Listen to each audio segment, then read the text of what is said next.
सास बहू और दिवाली सेलिब्रेशंस। एक गांव में काव्या नाम की लड़की रहती थी। उसे पार्टी करना, फंक्शंस और त्योहार मने बहुत अच्छे लगते थे। वो हर दिन कोई ना कोई सेलिब्रेशंस जरूर करती थी। ऐसी चंचल लड़की शादी करके अपने सास के घर आती है। जगह बदल गई, लेकिन काव्या के करतूत नहीं बदले। एक दिन वो घर पे बैठकर पेपर पर कुछ लिख रही थी। तभी काव्या की सास गिरिजा वहां पहुंची। अरे बहू, क्या कर रही हो? हाँ सासू माँ, आइए आइए। कल दशहरे का त्योहार है ना, त्योहार के लिए कोई कमी न रह जाए, इसलिए मैं पेपर पर सब लिख रही हूँ, ताकि कुछ भी भूले बिना सब कुछ ठीक ठाक हो जाए। हाँ हाँ, सही कहा। अच्छा सासू माँ, मैं सारी पूजा विधि विधान के साथ करूँगी, आप बस बैठे रहिएगा, उसने कहा।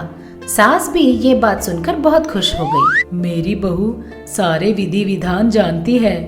इस तरह वो मन में सोचकर खुश होने लगी। दूसरी तरफ काव्या, दिवाली तक कोई और त्योहार नहीं है, इस बीच किसी का बर्थडे है या नहीं, सासू माँ से पूछ कर देखती हूँ। ऐसा सोचते हुए वो सास के पास आकर पूछती है, सासू माँ, आपका जन्मदिन कब है? पता नहीं बेटी, मुझे याद नहीं। आपके बेटे का? उसके लिए तो अभी बहुत टाइम है। ओह अच्छा। सासू माँ, कितने दिन हो गए उस कुत्ते को हमारे घर लाकर? 2 दिनों बाद 1 साल हो जाएगा। अच्छा तो ठीक है, ऐसा बोलकर वहाँ से चली जाती है। वो फिर से एक पेन और पेपर लेकर कुछ लिखने लगती है। ये देखकर सास पूछती है, अरे ये क्या, तू फिर से कुछ लिखने लगी? आपने ही कहा था ना कि परसों तक उस कुत्ते को लाकर 1 साल हो जाएगा। इसका मतलब ये उसका पहला बर्थडे है, इसे हमें जरूर मनाना चाहिए, इसीलिए मैं ये सारी लिस्ट लिख रही हूँ, उसने कहा। ये बात सुनकर गिरिजा दंग रह गई।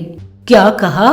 कुत्ते का बर्थडे मनाएगी? अरे ये कैसा पागलपन है, कोई भी कुत्ते का बर्थडे मनाता भी है?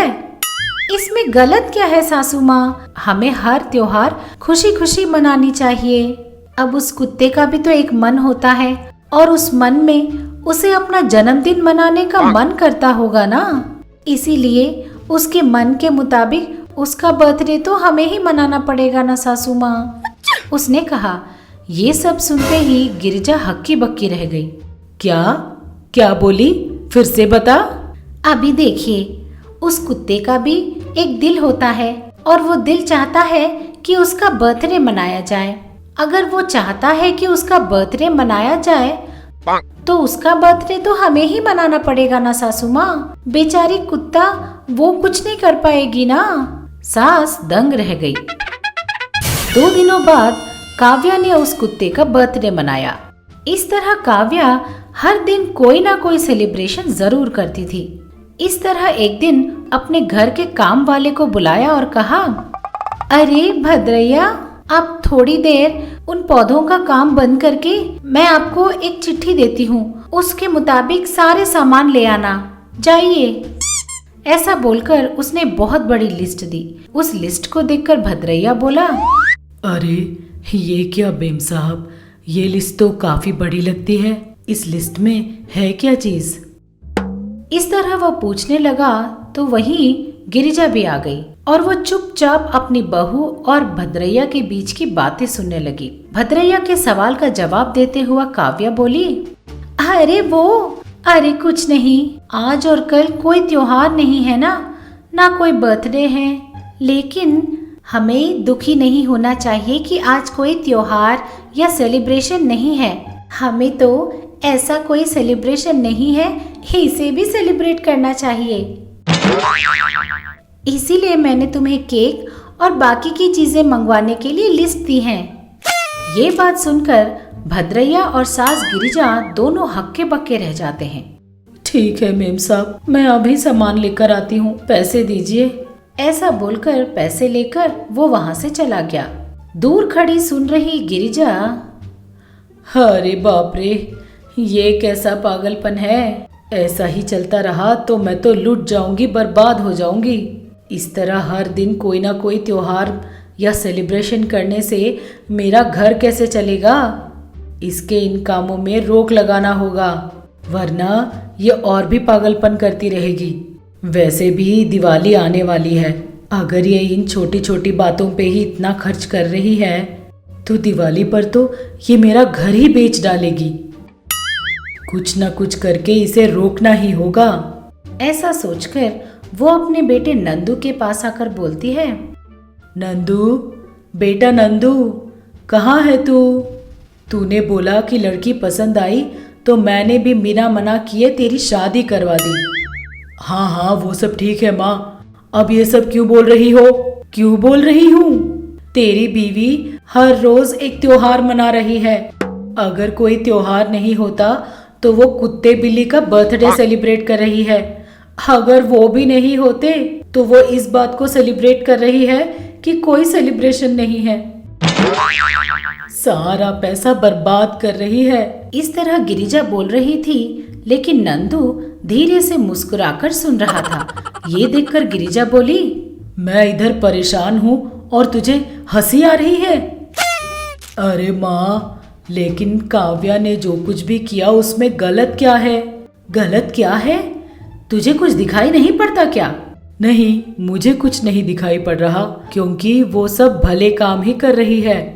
अरे लेकिन तुझे इसमें भलाई क्या दिख रही है?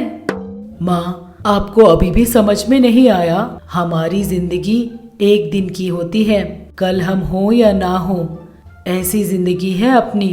हमारी ऐसी जिंदगी में, इस एक दिन की जिंदगी में हम लोगों पर गुस्सा करके, जलन करके, ईर्ष्या करके कुछ कर दिखाने की कोशिश करते करते, कुछ ना बन पाने की वजह से निराश होकर, सफल लोगों को देखकर ईर्ष्या करते हुए, गरीबों को देखकर दया करके, इस छोटी सी जिंदगी में अनगिनत दुखों का पहाड़ लेकर जीने से तो अच्छा है कल के बारे में ना सोचते हुए आज के दिन को सेलिब्रेट करना ही अच्छा है ना माँ?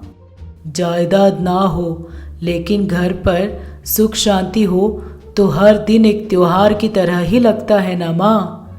इसीलिए काव्या ऐसा करती है। मुझे इसमें कोई गलती या गुस्सा करने की बात नजर नहीं आ रही। बेटे की बातें सुनकर गिरिजा काफी देर तक सोच में पड़ गई। वहां से जाकर वो सोफा में बैठ गई। बेटे ने सही कहा, अगर लालच ना हो तो खुशी ही रहती है, और जहाँ खुशी हो वहाँ हर दिन एक त्योहार ही रखता है। मेरी बहू लालची नहीं है, इसीलिए वो हर दिन एक त्योहार की तरह मना रही है। मैंने ही उसके बारे में गलत सोचा था। आज से मैं भी अपनी बहू की तरह हर दिन एक त्योहार की तरह मनाया करूंगी। ऐसा सोचकर वो अपनी बहू के पास जाकर बोलती है, बेटी काव्या, 4 दिन में दिवाली आ रही है। इस बार हमें दिवाली खूब अच्छी तरह मनाना होगा। हाँ, जरूर करेंगे सासू माँ।